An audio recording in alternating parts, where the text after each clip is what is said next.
फिरण्याचा, वारीला जाण्याचा, एकादशी करण्याचा कुठलाच नियम नाही. ज्याच्या जीवनात नेम नाही, ऐका सगळ्यांनी, ज्याच्या जीवनात नेम नाही तो जमिनीला म्हणजे भूमीला भार आहे. कोण आहे? भूमीला भार आहे तो. भूमीला पर्वताचं, समुद्राचं, मोठमोठे दगड, झाडं, या बिल्डिंग आहेत, याचा अजिबात वजन होत नाही, याचा भार होत नाही. कोणाचा भार होतो? त्याचा होय भूमी भार, त्याचा होय भूमी भार.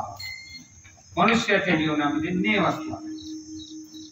नंदबाबांच्या जीवनात नेम होता. दररोज आपला नित्यनेम आवरला की गोकुळामध्ये जेवढे मंदिर आहेत त्या मंदिरामध्ये दर्शन करायचं. दर्शन करता करता 11, 11:30 वाजले. एका मंदिराच्या हॉटेल एक महात्मा बसलेले दिसले.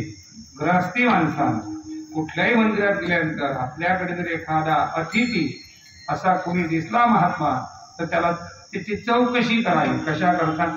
का आपल्या भोजनाचा काय प्रबंध आहे, ती काय व्यवस्था आहे. नसेल तर त्याला आपल्या घरी न्यावे. का न्यावं? आपण गृहस्थाश्रम धारण केलेल्या पैकी एक आहे. आणि गृहस्थी माणसावर इतर आश्रम डिपेंड असतात.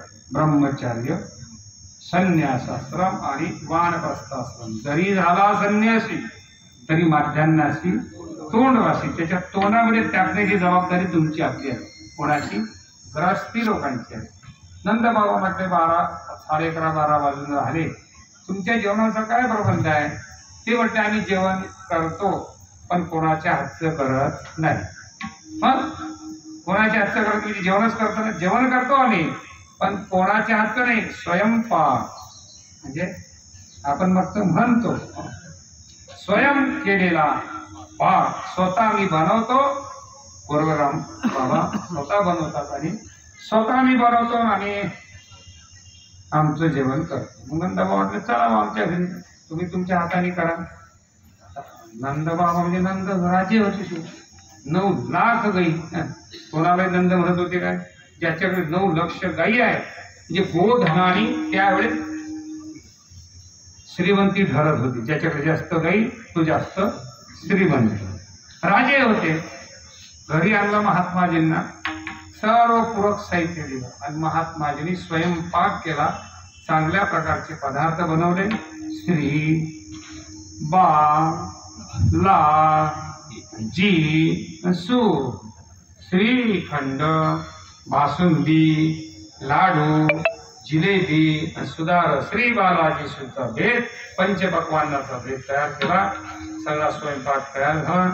त्याच्यामध्ये तुळशी पत्र टाकलं, डोळे बंद केले. ज्यानी आपल्याला ऐका, ज्यानी आपल्याला आपल्या मुखात दात नसताना अन्नाची व्यवस्था केली, कोणी केली की नाही? केली तर हो म्हणा, नाही तर नाही म्हणा. आपल्या मुखात दात नसताना ज्याने आपल्याला अन्न दिलं, पहिले विश्वंभर असलेला परमात्म्याला ते समर्पण करायचं, नंतर आपण खायचं. मनुष्याच्या जीवनातलं दुःख का वाढलं? का वाढलं? समर्पण भावना आला नाही, ब्रह्मार्पण भावना आला नाही. ज्याने दिलं त्याला पहिले समर्पण करायचं, नंतर आपण. पूर्वी असं होतं ऐकली, पूर्वी शास्त्र असं सांगते स्वयंपाक करणाऱ्या, आपण नसल्यामुळे इकडे जरा आपण पाहू. स्वयंपाक करणाऱ्यांनी पहिली पोळी ही कोणाकरता तयार झालेली असते? पहिली पोळी कोणाकरता असते? गाई करता. शेवटची कुत्र्या करता असते. पहिली गाईला द्यायची, शेवटची कुत्र्याला द्यायची. मधला स्वयंपाक तुळशीचं पान टाकायचं, हातामध्ये पाणी घ्यायचं, ऐका, आणि यत् करोसि यदश्नासि यज्जोसि ददासि यत् तपस्यसि कौन्तेय तत्कुरुष्वमदर्पणं ब्रह्मार्पणं ब्रह्मावीर ब्रह्मग्नो ब्राह्मणाहुतं ब्रह्मेव तेन गन्तव्य ब्रह्मकर्म समाधिनः. त्या देवाला समर्पण करायचं. पहिली गाईला द्यायची, शेवटची कुत्र्याला द्यायची, मधला स्वयंपाक देवाला द्यायचा. आम्ही काय अहोरात्र वारा, आम्ही काय वारा खायचा काय? आम्ही काय खायचं? तुम्ही काय खायचं ते सांगतो. पहिली गाईला द्यायची, शेवटची कुत्र्याला द्यायची. हा सगळा स्वयंपाक देवाला तुळशी पत्र टाकून अर्पण करायचा आणि देवाने आपल्याला प्रसाद म्हणून दिला तो सगळ्या कुटुंबाने प्रसाद म्हणून सेवन करायचा. कुटुंबामध्ये दुःख राहणार नाही. प्रसादे सर्व दुःखाना हा निरस्योपजायते प्रसन्न चेतसु बुद्धी परवेतिष्ठते. ज्ञानोबरात देखे अखंडित प्रसन्नता. सगळ्या घरात पण प्रसन्नता अजिबात नाही, अखंडित नाहीच, काही काळ नाही. त्याचं कारण देखे अखंडित प्रसन्नता आती जयाची अचित्ता. रेघणे नाही तत्वता संसार दुःखा तत्वता रेघणे नाही नाम प्रसाद. तो या माध्यमातून मिळत असतो. आता विचित्र काम झालं. पहिली पुढे असते गाईची आणि याला असते जायची घाई. याला काय असते, याला घाई असल्यामुळं साहेब हा गाईची पोळी खातो. घाई असल्यामुळं गाईची पोळी खातो. हा गाई सारखा होतो. कोणासारखा होतो, गाई सारखा. मधला स्वयंपाक सगळं लेकरा बाकरा खाता आणि शेवटची इतक्या हिशोब येते.